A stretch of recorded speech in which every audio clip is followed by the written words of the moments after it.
আসসালামু আলাইকুম ভিউয়ার্স, আশা করি সবাই ভালো আছেন। নতুন আরেকটি ভিডিওতে আপনাদের সকলকে স্বাগত। কিছুদিন আগে আমি ভারতের কলকাতা শহর ভ্রমণে গিয়েছিলাম।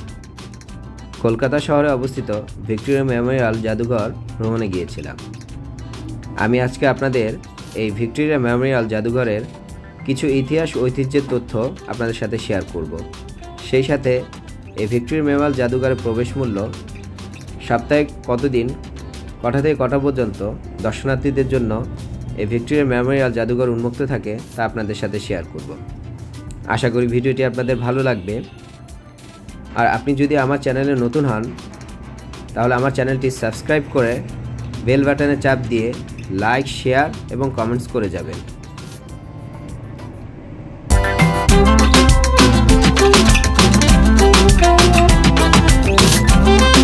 ভারতের কলকাতা শহরে অবস্থিত ভিক্টোরিয়া মেমোরিয়াল জাদুঘরে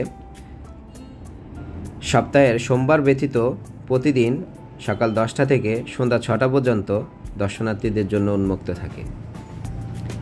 ভারতীয় নাগরিকদের জন্য এর প্রবেশ মূল্য 50 রুপি করে, সার্কভুক্ত দেশসমূহের নাগরিকদের জন্য 100 রুপি করে এবং অন্যান্য দেশের নাগরিকদের জন্য 500 রুপি করে। এই ভিক্টোরিয়া মেমোরিয়াল জাদুঘরের যে বিশাল বাগান রয়েছে সেখানেও দর্শনার্থী প্রবেশ করতে পারবেন 10 রুপি করে। যদি আপনি চান 1 বছরের এন্ট্রি ফি দিতে তাহলে 60 বছর ঊর্ধ্বের নাগরিকদের জন্য 1000 রুপি করে এবং 60 ঊর্ধ্ব নিচের নাগরিকদের জন্য 2000 রুপি করে। তবে মনে রাখবেন,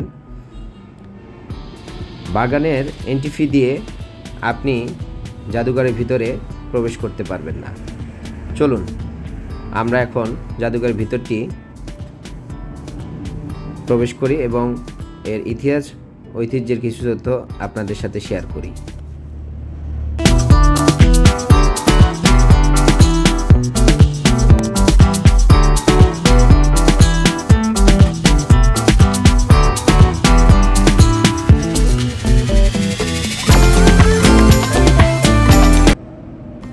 (1876 থেকে 1901 সাল পর্যন্ত ভারতের রানী ভিক্টোরিয়ার স্মৃতির উদ্দেশ্যে এটি নির্মাণ করা হয়েছিল।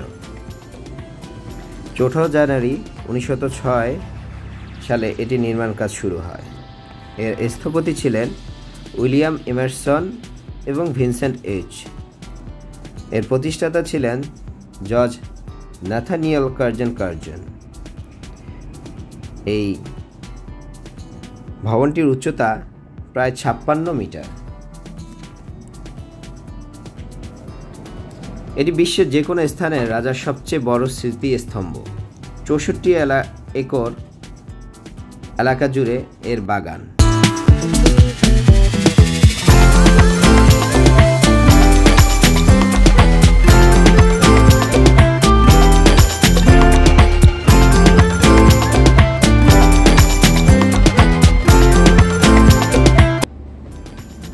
এই জাদুঘরটিতে আপনি বিভিন্ন গ্যালারি দেখতে পাবেন।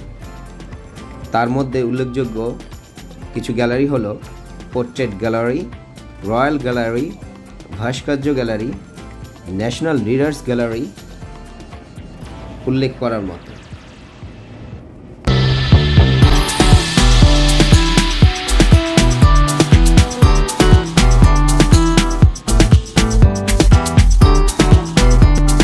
ভিক্টোরিয়া মেমোরিয়াল মিউজিয়ামে বিভিন্ন অস্ত্র, ভাস্কর্য এবং পুরাকীর্তি বই, পেন্টিং ইত্যাদি সহ 28,000টিরও বেশি নিদর্শন রয়েছে, যা আপনাকে মুগ্ধ করবেই।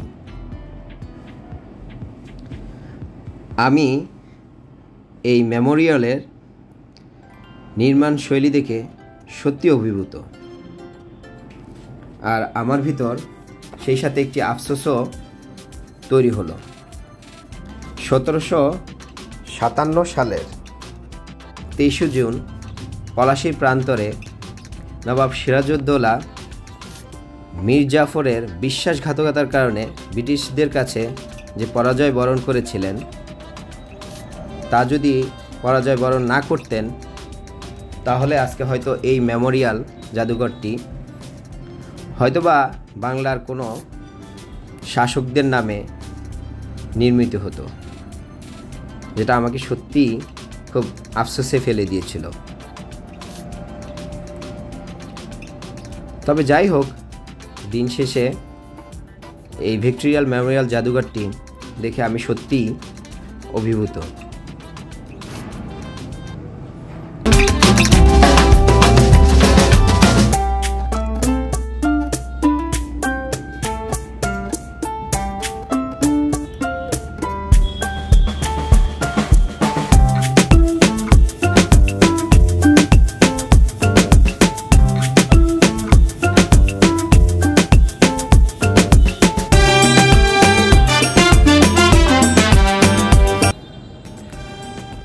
মানুষ তার কর্মের মাধ্যমে নিজ হাতে তৈরি করে এত সুন্দরভাবে স্থাপন করতে পারে, তা এই ভবনটি না দেখলে আমি বুঝতাম না। আশা করি ভিডিওটি আপনাদের ভালো লেগেছে। আজকে এই পর্যন্ত, নতুন আরেকটি ভিডিওতে আপনাদের সাথে দেখা হবে। সেই পর্যন্ত সবাই ভালো থাকবেন। আল্লাহ হাফেজ।